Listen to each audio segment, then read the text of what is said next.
পুরাতন iPhone 13 pro বর্তমানে ৬৮,৫০০ টাকায় কিনতে পারবেন, আর পুরাতন 13 প্রো ম্যাক্স কিনতে পারবেন ৬৪,৫০০ টাকায়। তো দামের তফাৎ আছে প্রায় ৪,০০০ টাকা। এখানে বিভিন্ন ধরনের কনফিউশন আপনার হইতে পারে, যেমন কম টাকায় বিগার ডিসপ্লে, বিগার ব্যাটারি পাচ্ছেন, আবার এদিকে এক জেনারেশনের নতুন ফোন এবং 48 মেগাপিক্সেলের মেইন সেন্সরের ফোন পাচ্ছেন মাত্র ৪,০০০ টাকা বেশি দিয়ে। তাহলে এই দুইটা থেকে আপনি কোনটা কিনবেন? আমি পার্সোনালি এই দুইটা ফোন পাশাপাশি টেস্ট করেছি। এভরি সিঙ্গেল সেগমেন্টে কোন জায়গায় পার্থক্য আছে সেটা আজকের ভিডিওতে ক্লিয়ার করব। তাহলে যারা এই দুইটা থেকে কনফিউশনে আছেন কোনটা কিনবেন, ইভেন 15 নিয়েও কনফিউশনে আছেন, তাদের জন্য একদম ক্লিয়ার একটা আইডিয়া হয়ে যাবে। অর্থাৎ ৬০ থেকে ৭০,০০০ টাকায় যদি একটা আইফোন কিনতে চান তাহলে কোনটা আপনার জন্য বেস্ট হবে ইজিলি বুঝে ফেলতে পারবেন। তবে যে কোনো একটা যদি কিনতে চান বা যে কোনো ফোনই কিনতে চান, ফারাজি টেকনোলজিতে কন্টাক্ট করতে পারেন। তারা নতুন করে বড় একটা প্রিমিয়াম আউটলেট দিয়েছে, সেখানে বিভিন্ন ধরনের অফারও চলতেছে। তাদের ফেসবুক পেজের লিংক বিস্তারিত এই ভিডিও ডেসক্রিপশনে দিয়ে দিচ্ছি। যমুনা ফিউচার পার্কে তাদের শোরুম আছে। যারা ঢাকার বাইরে আছেন তারা নিশ্চিন্তে কুরিয়ার করেও তাদের কাছ থেকে প্রোডাক্ট নিয়ে নিতে পারেন। রিজনেবল প্রাইসে যে কোনো ফোন কেনার জন্য অবশ্যই তাদের আউটলেটে একটু ঢু মেরে আসতে পারেন। আমরা প্রথমে ডিজাইন থেকে শুরু করি, কারণ অ্যাপেলের কম্পারিজন করতে গেলে ডিজাইন, বিল্ড কোয়ালিটির জায়গায়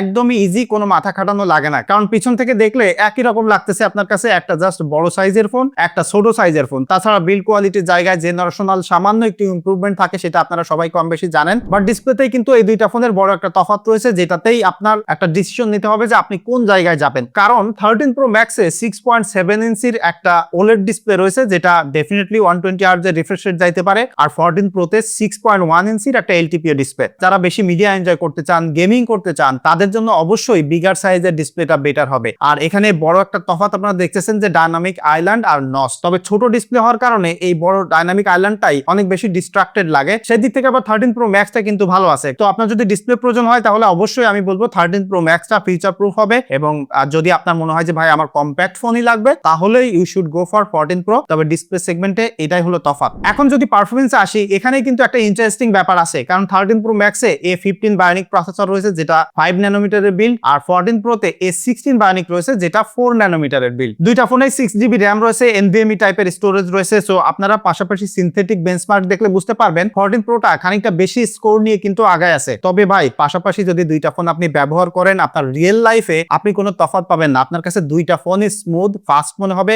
দুইটা ফোন দিয়েই আপনি 120 FPS এ গেমিং করতে পারবেন। তবে 13 প্রো ম্যাক্সটা বিগার হওয়ার কারণে এটার থার্মাল ম্যানেজমেন্টের জন্য আরো বেশি জায়গা পাওয়া গেছে, এবং এখানে আরো বিগার ডিসপ্লে থাকার কারণে আপনারা যারা গেমিং করতে চান বা হেভি পুশ করতে চান স্মার্টফোনকে, তাহলে আমি বলবো 13 প্রো ম্যাক্সটা বেটার হবে। এবং 14 প্রোতে এখনো আপনারা কমপক্ষে 3টা সফটওয়্যার সাপোর্ট পাবেন মেজর, আর 13 প্রোতে 2টা। সো 1 বছরের সফটওয়্যার সাপোর্টের ডিফারেন্স কিন্তু 14 প্রোর সাথে রয়েছে। তবে আমার মনে হয় সব থেকে বেশি আপনারা অপেক্ষা করতেছেন এই দুইটা ফোনের ক্যামেরাতে কোনো তফাৎ আছে কিনা। কারণ এখানে হার্ডওয়্যারের কিছু তফাৎ রয়েছে, জেনারেশনাল আপগ্রেড রয়েছে, ডিফারেন্ট চিপসেট রয়েছে। সো কতটুকু ইমপ্রুভ করলো চলেন সেটা একটু দেখি। সো আমরা যদি প্রথমে আল্ট্রা ওয়াইড সেন্সরে আসি, দুইটাতেই কিন্তু সেম 12 মেগাপিক্সেলের আল্ট্রা ওয়াইড সেন্সর রয়েছে। এই দুইটা ফোনের ছবি আপনি পাশাপাশি দেখলে আমার মনে হয় না যে আপনি কোনো ডিফারেন্স স্পট করতে পারতেছেন। আমিও পার্সোনালি অত বেশি পারি নাই। মাঝে মাঝে দেখা যায় যে 13 প্রোটা একটু নরমাল লাগতেছে, ডায়নামিক রেঞ্জ একটু কম ক্যাপচার করতেছে। সেটা হইতে পারে আমি সেম অ্যাঙ্গেল থেকে হয়তো ক্যাপচার করিনি। তবে ফটোগ্রাফিতে আল্ট্রা ওয়াইড সেন্সরে আমার আসলে খুব বেশি ডিফারেন্স লাগেনি। ইভেন লো লাইটে গেলেও আমি ভাই কোনো ডিফারেন্স স্পট করতে পারিনি। তো আমার কাছে মনে হয় যে আল্ট্রা ওয়াইডের ফটোগ্রাফিতে আপনারা কোনো তফাৎ পাবেন না। তবে যদি মেইন সেন্সরে আসেন, এখানে একটু ডিফারেন্স আপনি দেখতে পারবেন, বিশেষ করে লো লাইটে গেলে। কারণ 14 প্রোতে 48 মেগাপিক্সেলের মেইন সেন্সর ব্যবহার করছে, যেটাতে ডিফল্ট আপনি 2x এরও একটা ফোকাল লেন্থ পাবেন। 13 প্রোতে 12 মেগাপিক্সেলের মেইন সেন্সর। সো এটাকে ডিজিটালি জুম করে এরকম কোনো এক্সট্রা ফোকাল লেন্থ আপনি পাবেন না। তবে যদি প্রপার লাইটে ছবি তোলেন, তাহলে এই দুইটা ফোনের মেইন সেন্সরে ওই যে 48 মেগাপিক্সেলের সেন্সর, সেটার কোনো পোটেনশিয়ালিটি আপনি দেখবেন না। আপনার কাছে একই রকম লাগবে, লিটারালি একই রকম। মানে যতটুকু তফাৎ হয়তোবা আপনি পাবেন জুম করে করে দেখলে, সেইটা আপনার আসলে কখনো প্রয়োজন হবে না। কারণ এইটা দিয়ে আপনি হয়তো প্রফেশনাল ফটোগ্রাফি করবেন না। সো ওই জিনিসটা আপনার প্রয়োজন হবে না। আপনি ছবি তুলে হয়তো সোশ্যাল মিডিয়াতে আপলোড দিবেন, একটু এডিট করবেন, ভিভিড লাগাবেন, ব্যাস। তো এই জিনিসটাতে আসলে তফাৎ নাই। তবে যেটা বললাম, লো লাইটে গেলে 14 প্রোতে সামান্য একটু ডিটেইল বেশি পাওয়া যায়, যেটা আবার ডিপেন্ড করে আসলে কোন টাইপের সিনারিওতে ছবি তোলা হচ্ছে। কারণ 13 প্রো কিন্তু লো লাইটে একদমই খারাপ ছিল না। এবং এটা যে টেলিফটো লেন্স রয়েছে, দুইটাই কিন্তু 12 মেগাপিক্সেলের। এখানে সেম ফোকাল লেন্থ ব্যবহার করা হয়েছে, সেম লেন্স এবং একই রকম ক্যারেক্টারিস্টিক। সো এটা স্যাম্পল দেখায় আমি সময় নষ্ট করতে চাই না। যেটা আমি দেখাইতে চাই সেটা হলো পোর্ট্রেট। কারণ পোর্ট্রেটের জন্যই এখন অনেকেই আইফোন কিনে থাকি। 14 প্রোতে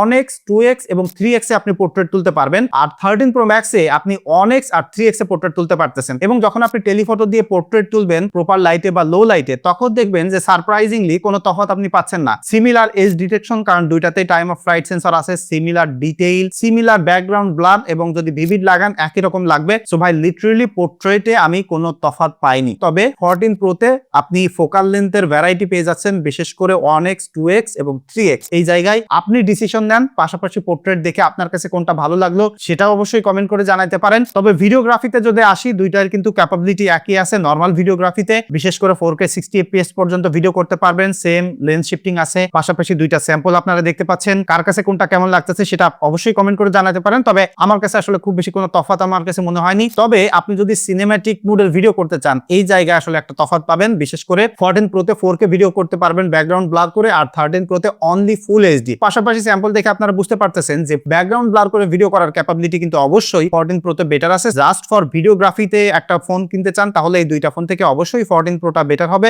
বিশেষ করে সিনেম্যাটিক 4K ভিডিওটা কিন্তু ম্যাটার করে, যারা স্ট্যাটিক ভিডিও করতে চান বা ফেস ক্যাম দিতে চান। আর যদি আপনার মনে হয় যে লং টাইম ধরে আমি আউটডোরে বিভিন্ন ব্লগ টাইপের কন্টেন্ট ক্রিয়েট করবো, তাহলে ভাই 13 প্রো ম্যাক্সটা বেটার হবে, বিকজ এখানে বিগার ডিসপ্লে, বিগার ব্যাটারি আছে, সেটা আমি পরে বলতেছি। তবে এখনো পর্যন্ত কনক্লুশন এই। এবং দুইটাতেই 12 মেগাপিক্সেলের সেলফি ক্যামেরা আছে। সেলফির ক্যামেরার একই রকম স্যাম্পল, পাশাপাশি ভিডিও আমি দিয়ে দিচ্ছি, কয়েকটা পিকচারও আমি দিয়ে দিচ্ছি, এবং ভিডিও কোয়ালিটি, ভিডিও কলের এক্সপিরিয়েন্স একই রকম আছে। লাইক এই জায়গায় তফাৎ করা যাচ্ছে না। এবং দুইটা ফোনই এখনকার অন্যান্য ফোনের সাথে কম্পেয়ার করলে অবশ্যই এগুলোকে আসলে বিট করতে পারবে না, বা এইগুলোই আসলে আপনার কাছে বেস্ট মনে হবে। ফাইনালি যদি ব্যাটারিতে আসি, 14 প্রোতে কিন্তু মাত্র 3200 মিলিঅ্যাম্পিয়ারের ব্যাটারি রয়েছে, 13 প্রো ম্যাক্সে 4352 মিলিঅ্যাম্পিয়ারের ব্যাটারি। এবং পাশাপাশি এই দুইটা ফোন ব্যবহার করতে যে 13 প্রো ম্যাক্স দিয়ে আমি 7 ঘন্টা পর্যন্ত স্ক্রিন অন টাইম পেয়েছি, আর 14 প্রো দিয়ে 5 ঘন্টা, 5.5 ঘন্টা, 6 ঘন্টা করে পেয়েছি। এখানে 1 থেকে 1.5 ঘন্টার একটা তফাৎ পেয়েছি। যারা হেভি ইউজ করতে চান, লং টাইম ধরে ফোন ব্যবহার করতে চান, ব্যাটারি ব্যাকআপটা খুবই গুরুত্বপূর্ণ, তাদের জন্য কিন্তু 13 প্রো ম্যাক্সটা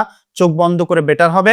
এখন ফাইনাল কনক্লুশনে আসি। 13 প্রো ম্যাক্সে প্রচুর ডিসপ্লে ইস্যুস আছে। আপনি যদি এই ফোন কিনতে চান, অলওয়েজ আপনাকে একটা জিনিস মাথায় রাখতে হবে, যে কোনো সময় এটার ডিসপ্লে চলে যাইতে পারে, হোক সেটা আমি আপডেট দিলাম বা না দিলাম, যে কোনো কারণে যাইতে পারে। আর যদি কপাল ভালো থাকে তাহলে কিছু হবে না। সেই দিক থেকে 14 প্রো কিন্তু একদম সেফ জোনে আছে। কম্প্যাক্ট ফোন, ভালো ভিডিও করার ক্যাপাবিলিটি, আরো একটু লং টাইম ধরে সফটওয়্যার সাপোর্ট পাওয়ার ব্যাপারে এইটা এগিয়ে আছে। তবে ব্যাটারি ব্যাকআপে একটু পিছি আছে। এখানে আপনাকে ডিসিশন নিতে হবে আপনি কোন জায়গায় যেতে চান। তবে এই দুইটা ফোনের আর যেসব জায়গা আমি মেনশন করেনি, সেটা আসলে খুব বেশি ডিফারেন্স ক্রিয়েট করবে না। এবং এটার ইন্ডিভিজুয়াল ভিডিও কিন্তু আমার চ্যানেলে দেওয়া আছে, সেটা আপনারা দেখে নিতে পারেন। আর এই দুইটা থেকে আপনারা যদি কেউ কোনোটা ব্যবহার করেন, অবশ্যই আমি বলবো একটু কমেন্ট করে আপনাদের যেসব এক্সপিরিয়েন্স আছে সেটা একটু জানাবেন। তাহলে অন্যরা যারা আসলে কনফিউশনে আছে, ফোন কিনতে চাচ্ছে, বা এই কমিউনিটিটা আরো বেশি স্ট্রং হবে। তো আমার মনে হয় যে সবাই একে অপরকে আমরা হেল্প করতে পারি। আর আমাদের ফেসবুক গ্রুপে যদি জয়েন করতে চান, এই ভিডিও ডেসক্রিপশনে বা ফার্স্ট কমেন্টে আমি লিংক দিয়ে দিচ্ছি, একটু জয়েন হয়ে নিতে পারেন। দেখা হচ্ছে পরবর্তী ভিডিওতে। ধন্যবাদ সবাইকে।